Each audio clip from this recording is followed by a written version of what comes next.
Imagine a morning when the mist has not yet lifted over the Italian hills. The Roman army, like a single iron creature, awakens to the hum of bronze horns. The smell of campfires mixes with the cold dew. These men knew. Ahead lay a march that would turn their bodies into machines and their souls into stone. 78 kilometers in a single day. Could you cover such a distance while carrying nearly half your own weight in iron and wood? At the end of the story, you'll learn the price each legionary paid when Caesar ordered them to march without stopping. Julius Caesar wrote that his soldiers could move faster than any army of their time. According to ancient historians, the legions sometimes covered up to 30 Roman miles a day, about 44 kilometers. But in one campaign, when time decided everything, they surpassed even that, reaching 78 kilometers, nearly doubling the norm. Contemporaries noted that such marches seemed impossible for an ordinary person.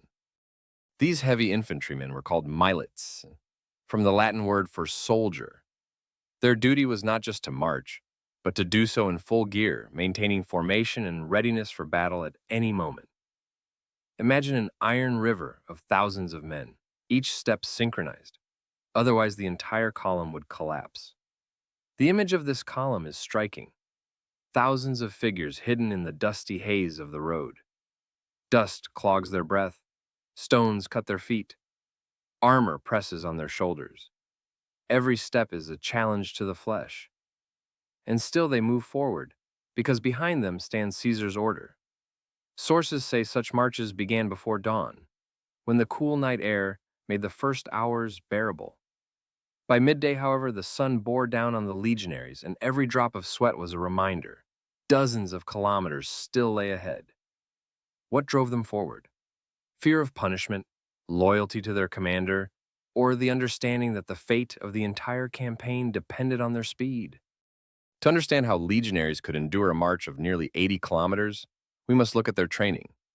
These were not random peasants taken to war, but warriors hardened by iron discipline. Each carried not just weapons, but an entire world, a personal fortress on his shoulders.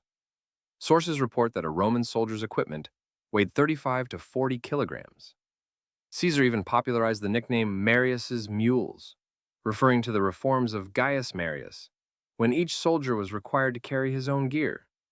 This made the Roman army far less dependent on supply trains and far more mobile.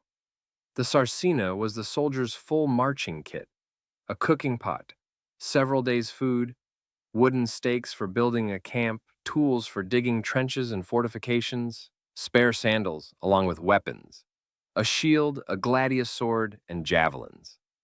It was like a living tower of wood, metal, and leather loaded onto a human back. Imagine carrying the weight of a teenager, not for sport, but to be ready to fight immediately after the march. Discipline was ruthless. The army was divided into sentries of about 80 men, commanded by a centurion. He was not just an officer, but the embodiment of order. His staff could strike anyone who broke formation or tried to avoid the burden. For a legionary, stepping out of line meant not only shame, but real danger. Deserters or stragglers could be executed. A legionary's diet consisted mainly of grain. Each soldier carried wheat, ground it with a portable mill, and cooked porridge or crude flatbread. Meat and wine were rare luxuries. Yet this simple food made the army independent of slow supply lines. Archaeology confirms the presence of compact ovens and stone mills in Roman camps. Even on the march, a legionary remained a working unit. He marched, built camps, cooked, repaired gear. After 20 to 30 kilometers, they didn't collapse. They took up shovels. Every night they dug trenches and raised ramparts around the camp. This skill was called castrametatio, the art of building a camp.